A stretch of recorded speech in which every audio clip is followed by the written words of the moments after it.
Welcome to the Dungeon Master's Apprentice. I'm your friendly neighborhood Dungeon Master, and I'm starting the creation of my next campaign. If you choose to take this journey with me, you will be my witness for every step I take along this incredible undertaking. But first, a little about myself. I remember sitting in my junior high study hall with my friends. It was 1981, and we were playing our first game of Dungeons & Dragons. It was the just released red cover basic box set, and the adventure was straight out of the module B2 Keep on the Borderlands. I chose the role of Dungeon Master because, well, I'm the one that bought the game, and the role of Dungeon Master looked like a lot of fun. None of us knew what we were really getting into, but that didn't stop us from realizing we had just found something that would be a part of our lives for the rest of our lives. My friends fought and died, rolled up new characters, and fought on. I'm not sure what module we played next, or when I moved from published modules to my own creation. All I know is that first box set opened up a new world for me, and I started to consume all the RPG material I could. The first edition Dungeon Master's Guide was a book I studied much harder than any textbook in my life. A subscription to Dragon Magazine quickly followed. Through the years, I moved from AD&D to eventually 2nd edition. At one time, I owned so much 2nd edition material that I was amazed that I even had enough money left to pay my rent.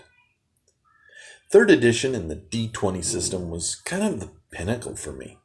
Life started to get, rather busy, and finding time to play was getting harder and harder, but I refused to let my hobby die so easily, and I delved even deeper into that ever-expanding pool of resource material that was becoming available. As an aside, my favorite D20 source material was from Legends and Lairs series by Fantasy Flight Games. I remember creating a fantastic, albeit short-lived, High Seas campaign using the Seafarer's Handbook. But, as life does, this hobby, just like many others, eventually fell to the wayside about 17 years ago, and I moved away from Dungeons & Dragons. Lately, though, I've been thinking long and hard about my first hobby, and I started reading some source material again. Well, let's say, how do I put this? It seems to me that the current state of the game is what I would call everything but the kitchen sink fantasy, with Pathfinder actually including the kitchen sink. Then I discovered the OSR movement. Thank you, Professor Dungeon Master. I will be forever in your debt. For those that don't know what that really is, all 2 of you listening, is the old school renaissance for RPG gaming. It seems I have found others that have some of the same feelings as I do.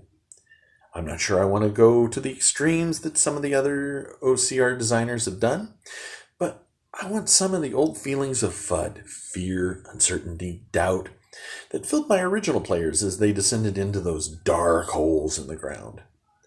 At the same time, I want to mine all my source material and cherry-pick the things I really like.